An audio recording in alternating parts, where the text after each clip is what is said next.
guys! Okay, so in this video I'm going to be looking at my Syndra costume and basically breaking down how it works, how I made it, and some of the difficulties I had with the entire costume.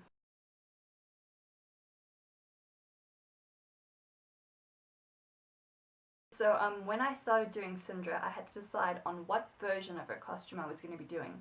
So her splash art, her game model, and her concept art all look completely different.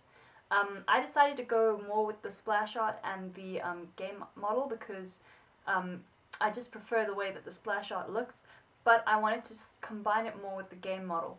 In the splash art, Syndra's armor is very black and silver, and in the game it's gold and purple. So I wanted to bring in a little bit more purple to sort of merge both the game and the splash art, even though I was sticking more with the splash art design of her costume. This is my wig for Syndra. It's about 100 centimeters long, white wig. I just bought it on eBay. I also bought the clip ponytail on eBay. Just clip it onto the back of your wig here, because Syndra's hair is actually tied up. So something like that, and it'll pop out the back of your headpiece. Then my lenses are color view lenses. They are Colossus sclera lenses, so they'll cover your eye completely. I know they look like Renegon lenses, but they were the only real purple sclera lenses I could find, and from far away they just look purple, so that was fine for me. So this is my breastplate that I made for Syndra. It is made entirely out of EVA foam. The EVA foam I used for this is 6mm thick, and it's the exact same method I explain in my craft foam breastplate tutorial. Here you can see on the inside you've got the two cups, and you have this piece that you would have patterned out of the paper tape. So on the outside you can see that there's not actually a seam here. That's because I've then covered this breastplate with strips of foam like this, which then gives me these lines here, and then it covers the seams here. So once that's all done, I then prime it with wood glue and paint it with acrylic, and then do the oil paint shading on top. It attaches at the back sort of like a corset. It doesn't really matter what it looks like at the back because it's going to be concealed under that top, which is also why I didn't really paint the edges here, because nobody's going to see them. They're only really going to see this front part, so that's the part that mattered. The next piece of armor I'm going to look at is the shoulder pieces. I basically made the pattern out of cardboard mock-ups, and then you use that pattern to lay it onto the foam and basically cut out your shapes. So this is kind of like two shoulder pieces, one laid on top of the other one. And then on the inside here there's another little cup that basically lets this shoulder piece sit on your actual shoulder properly, because it's so much bigger than your actual shoulder that it might flop around a bit. So this just gives it a bit more security and makes it fit better. Then on the inside I also have a D-ring that I've attached, because this D-ring then loops through this little piece of leather that I attached onto the shirt. So if you can see here, there's a little flap that I've put onto these shoulder pieces, and they have Velcro that you then just fold over and it sticks like that. So when you attach your shoulder piece, you just loop it through and stick it down, and then the pauldron sits nicely on your shoulder and doesn't really flop around much. It's pretty secure, and it's not a lot of work. It's a pretty simple system to keep it on there. So for this piece, it's actually a 1 centimeter piece of craft foam that I've then used a Dremel to sand around the edges and make it rounded.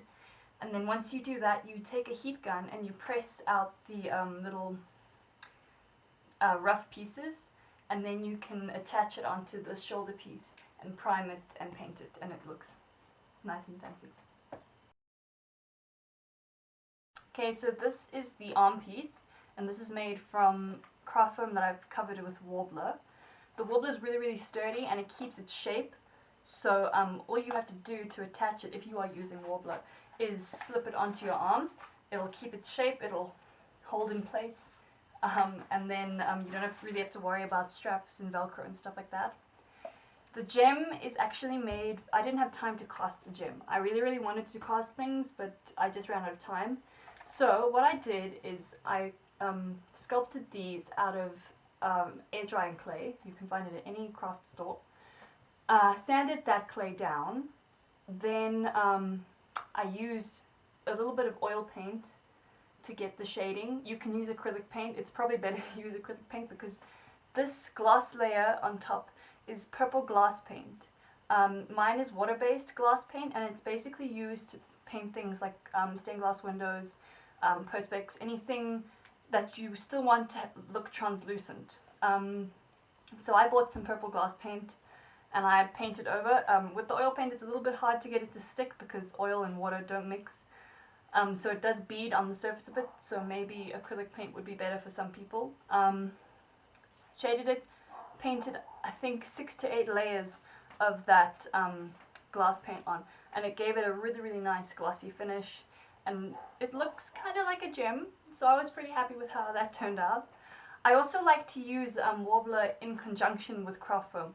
So for this edging here, this is actually a piece of foam that I've cut and sanded into shape and stuck on top of it, because Warbler's really expensive, so I try and use it as sparingly as I can and only when I really need to. So this is craft foam with a combination of Warbler and air drying clay, and that is basically the arm piece. The most iconic part of Syndra's costume is probably her headpiece. It was also the most difficult part of the costume to make. I basically had to start by building this helmet part. I had to wrap my head, the top of my head, in cling film, and then put paper tape on and basically draw out the shape of the helmet. Once that was done, I transferred those pieces onto foam, covered them in Warbler, and then used a mannequin head to stick these pieces together and shape them into this shape. I also left this bottom piece open so that I could put a piece of elastic in there, and this piece of elastic just allows me to get this headpiece on and off. It also makes sure it's not too tight on my head. It does give a little bit of leeway when I'm moving, so I don't get a headache by the end of the day. The second part of this entire process was then building the horns. I had to make a paper mock-up of these horns using some cardboard. I had to, as soon as they started looking right, I cut the pieces out. There's 3 pieces in total, one in the front, one at the back, and then one at the top here. So it's like a strange triangle in the shape of a horn. And basically I took those 3 pieces that I cut out from making the paper mock-up, transferred those onto foam, covered them in Warbler, and then stuck them together to form a horn. Once the horn was made, I then attached it onto this headpiece here. It's very easy to attach Warbler to itself. You just heat it up and it will stick to itself. It forms a really strong bond and it's really stable. So luckily this thing doesn't really get much damage because it's Warbler. These little ear pieces are also made from Warbler. They are attached, see if I can, yeah, you can kind of see, not really, but they're attached at the side of the helmet here. There's also space for my ears here, so don't just make it like straight because it'll hurt your ears. This gem is made from air drying clay again, same method as the gloves. These were basically 2 little triangles that I cut out and stuck onto the top here to form that peak over here. What else? Oh, right, you should leave a hole in the back here because your clip ponytail is going to go through here because Syndra's hair is tied up, and then it looks something like that. It'll also hide this piece of elastic and the opening here, so that it looks like your helmet is actually closed when in actual fact it's not. So inside, because Warbler's really hard, you can also see the segments in here. There's some craft foam that I put along the front which presses against my forehead just to pad it a little bit because it's actually really hard. and if it's pressing on my head the whole day, I'm going to get bruises from the warbler, so the craft foam just helps protect my forehead a little bit. Getting it on and off is really easy. It just slips on and it fits snugly because of that elastic that I put there. It moves around minimally, but it stays on, so I can jump up and down, do all sorts of things. One of the problems I had with this was actually every now and then I forgot to duck when I was going through doorways, so the top of my hat would hit against railings and stuff. Thank God it's made from warbler, so it didn't take too much damage, and it's really, really hard and sturdy. The other problem is that this thing is really, really heavy. A lot of you have been asking me how heavy it is. I think it's about 1.5 kilograms. So you're walking around with 1.5 kilograms on your head for like 4 or 5 hours. Yeah. After about 4 hours, my neck felt like it was going to break. So if you do make a helmet out of warbler, I advise you to take breaks. Just take it off for an hour every now and then. It does help significantly.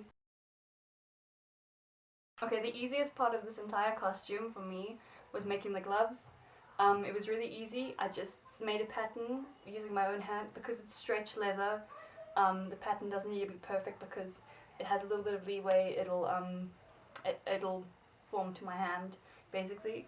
Then I attached this gem on with some fabric glue, and the gem was made the same way as the gems for the helmet and the arm pieces. Okay, so Syndra also has these pieces that wrap around the top of her arms here. This is made from vinyl. It's a single piece of vinyl as the base, and then I've used strips of vinyl that I've laid over each other and weaved together. I also painted the edges of the vinyl just to give it a little bit more dimension, and it makes it pop out a little bit more. And then these attach with some Velcro here. You don't have to worry about people seeing the seam like this because it's going to sit on the inside of your arm like that, and then it'll be hidden. Syndra also has these stockings. I basically made these out of stretch pleather, which is fantastic stuff because it looks like leather, but it's stretchy, which is great. These little silver pieces are made from silver vinyl, which I then just glued on with some fabric glue. I had to make the pattern by wrapping my leg up in cling film and then drawing onto it after sticking some paper tape down. I cut that out, transferred it onto the pleather, and then I stitched it up. A nice trick I use for keeping these up is you can take a safety pin, and if you're wearing pantyhose or stockings, you just safety pin it onto the top of the stockings, and then they will stay up most of the day. You don't have to go around pulling up your stockings all the time. It's a real pain in the butt. So what was it like being barefoot the whole day? It really wasn't that bad. People made it sound like I was gonna like lose my feet by the end of the day, but your feet get a little bit dirty. It's really not a big deal. So yeah, I was barefoot. I was fine. I would do it again. The skirt is basically made out of the same stretch pleather that I used for the gloves and the stockings.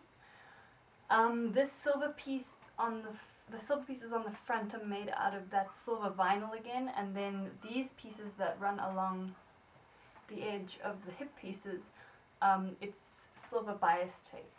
So I've lined the edges of here with the silver bias tape, and I haven't sewed any of the stuff on, any of the details on. It's all glued on with shoe glue because I can't sew, and if I were to try and sew around these things neatly, it would just look horrendous. So that's my trick, is glue everything. I guess it's not appropriate for competitions and skill stuff, but it just helps me get things to look okay. So basically I made this short base skirt out of the pleather. It's one piece. I know the skirt is supposed to look like it's overlapping, but I didn't know how to do that, so I just used the silver patterns to then try and make it look like it was overlapping. Then I used some newspaper to just pattern out these hip pieces, and once I did that, I cut them out of 2 pieces of pleather and then stitched them together and then turned them inside out so that the seams are hidden. Then I put this bias tape around the edges, and attached it to the skirt on the inside here. So the skirt's kind of heavy, so my trick for getting it to stay up is I wear a pair of shorts underneath.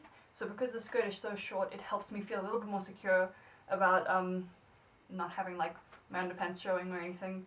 So wear shorts, get some hot shorts, they're really great. I actually glued my skirt onto the hot shorts. You can safety pin them on as well, but that'll pretty much keep your skirt up instead of having it fall down all the time, which was a bit of a pain in the beginning for me, and it took some figuring out to find a way to keep the skirt to stay up. So last but not least is the bodice piece for Syndra's costume. I basically patterned the entire thing using the cling film and paper tape method. I got my sister to help me draw it on me. Once that was done, I cut it out and I cut the pieces out of black vinyl. Once that was done, I stitched them all together and made sure it fit me properly. And then I started patterning out these shapes all over. These shapes were just made from silver vinyl, which I then glued onto the black vinyl.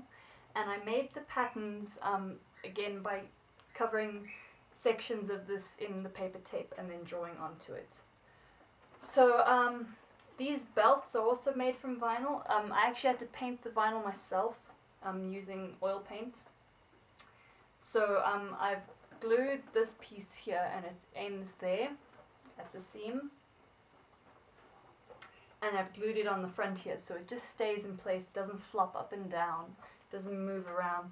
Then the belt buckles will also stay in place because they're glued in place.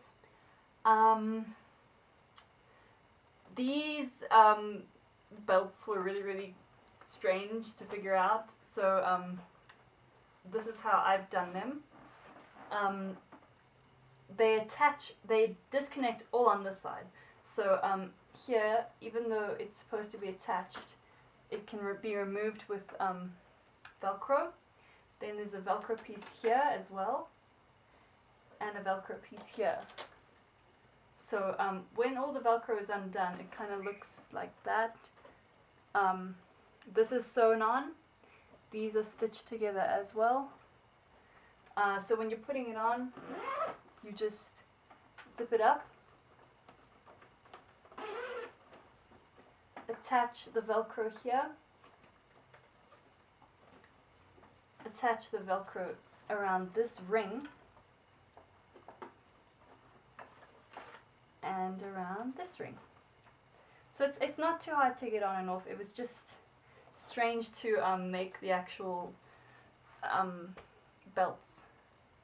So I basically just pinned them all in place until I thought they looked right, and then I started sewing them and attaching them onto the shirt here. This little piece here is made from craft foam, so it matches the breastplate that then goes underneath. When you make your pattern for this, make sure that you're wearing the same bra and the breastplate to make sure that this fits properly. Then when I wear this, because there was an issue with this bunching when I sat down, I pinned this and pulled it down onto the shorts that I was talking about for the skirt. So this is attached to the shorts as well. So was the costume comfortable to wear?